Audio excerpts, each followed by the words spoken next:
2008 সাল ডেনমার্কের একটি বন্দরে ভিড়ল একটি জাহাজ, নাম স্টিলা ম্যারিজ।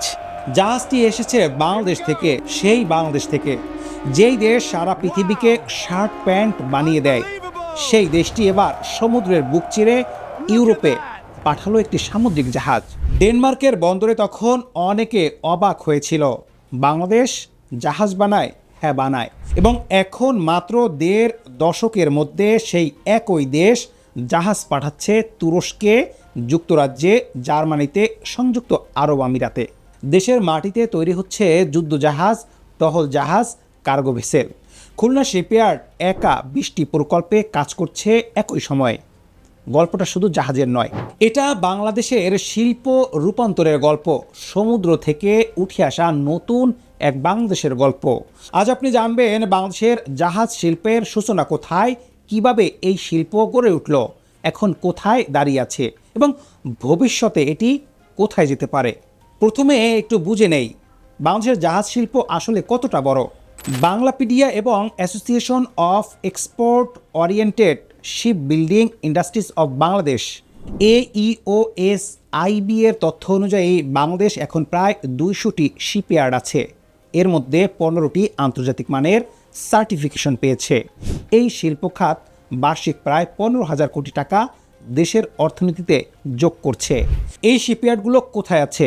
70% ঢাকা ও নারায়ণগঞ্জে, 20% চট্টগ্রামে, বাকি 10% খুলনা ও বরিশালে। 3 ধরনের জাহাজ তৈরি হয় মূলত: অভ্যন্তরীণ নৌপথ জাহাজ, সামুদ্রিক বাণিজ্যিক জাহাজ এবং নৌবাহিনীর যুদ্ধ জাহাজ।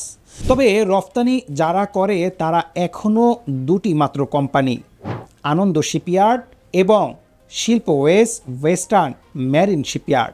AEOSIB এর তথ্য অনুযায়ী দেশে আরও 10টি কারখানা রপ্তানিযোগ্য জাহাজ তৈরির সক্ষমতা রাখে, কিন্তু তারা এখনও আন্তর্জাতিক বাজারে পুরোপুরি প্রবেশ করেনি।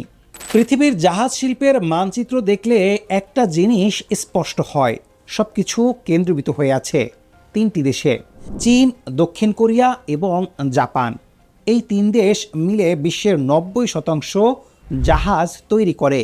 বাকি 10%-এর জন্য বাকি পুরো পৃথিবীর লড়াই করছে। ইস্ট এশিয়া ফোরামের মে 2026-এর বিশ্লেষণ বলছে, ইন্দো প্যাসিফিকে সামুদ্রিক সাপ্লাই চেইন, ভূরাজনৈতিক উত্তেজনা, বন্দর জট এবং জলবায়ুর প্ররোচিত বিপর্যয়ের কারণে ক্রমাগত চাপে পড়ছে। এই চাপ একটা সুযোগ তৈরি করছে। বিশ্ব এখন বিকল্প জাহাজ সরবরাহকারী খুঁজছে। পোর্টাল বাংলাদেশ ধীরে ধীরে মাঝারি আকারের জাহাজের জায়গায় নিজেকে প্রতিষ্ঠিত করছে।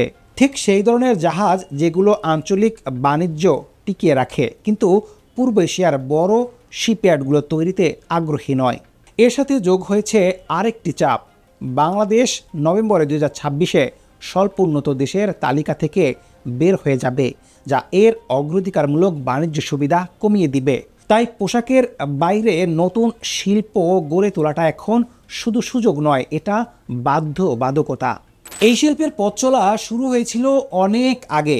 বাংলাপিডিয়ার তথ্য অনুযায়ী 19 শতকের প্রথম ভাগে চট্টগ্রামের শিপইয়ার্ডগুলো 1000 DWT পর্যন্ত জাহাজ তৈরি করত। পাকিস্তান আমলে সরকারি প্রতিষ্ঠানগুলো এই শিল্পে আধিপত্য বিস্তার করে। স্বাধীনতার পর বাংলাদেশ ধীরে ধীরে এই সক্ষমতা পুনর্গঠন করে।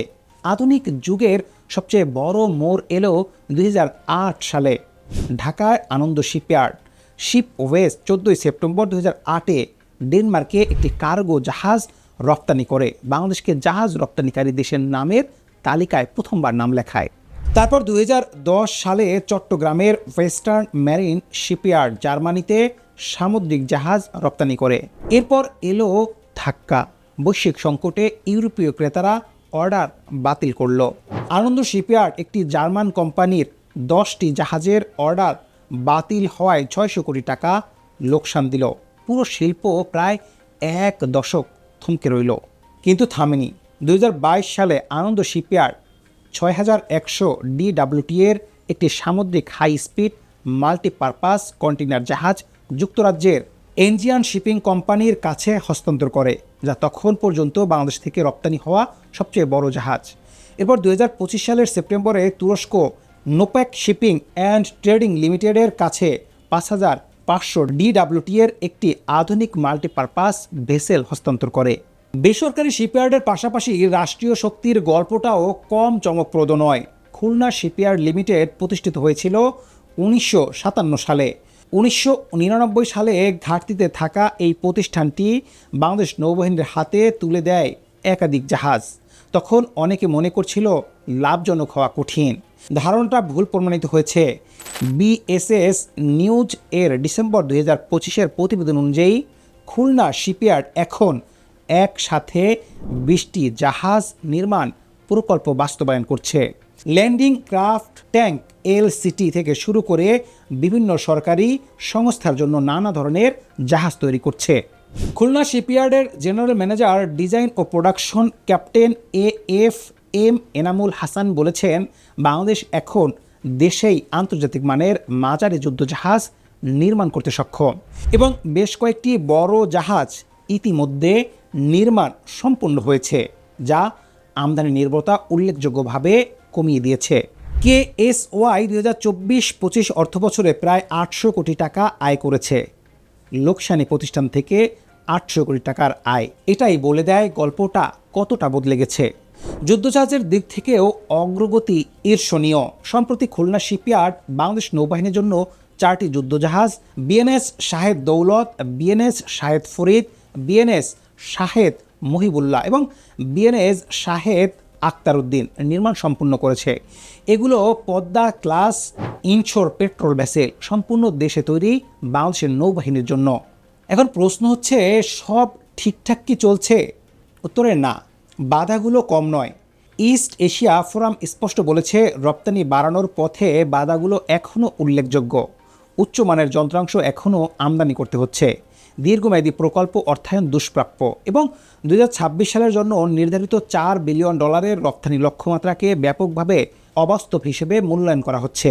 আরও বাস্তবসম্মত পূর্বাভাস হলো, অর্থায়ন ও প্রযুক্তির হস্তান্তরের পরিস্থিতি উন্নত হলে 2026 সালে $650 মিলিয়ন এবং দীর্ঘমেয়াদে $1 বিলিয়ন রপ্তানি সম্ভব। বিডি নিউজ 24 এর জুলাই 2026-এর প্রতিবেদনে বলা হয়েছে, আনন্দ শিপইয়ার্ড 2025 সালের সেপ্টেম্বরে তুরস্কে জাহাজ রপ্তানির পর আর কোনো রপ্তানি করেনি। আর ওয়েস্টার্ন ম্যারিটাইম শিপইয়ার্ড ও আনন্দ, এই দুটি কোম্পানি এখনও বাংলাদেশের একমাত্র জাহাজ রপ্তানিকারী প্রতিষ্ঠান। দুটো কোম্পানি পুরো দেশের হয়ে। বড় কন্টেইনার জাহাজের বাজারে সরাসরি প্রতিযোগিতায় বাংলাদেশের পক্ষে যাওয়া কঠিন হবে, কারণ সেই বাজারে চীন, কোরিয়া, জাপানের সাথে টক্কর দিতে হবে। তবে মাঝারি ও বিশ্বায়িত জাহাজের বাজারে বাংলাদেশের সুযোগ বাস্তব। বাংলাদেশের জাহাজ শিল্প এখন দুটি ফ্রন্টে একসাথে লড়ছে। একটি বাণিজ্যিক আনন্দ শিপইয়ার্ড তুরস্ক, যুক্তরাজ্য ও জার্মানিতে মাল্টিপারপাস কার্গো জাহাজ রপ্তানি করছে।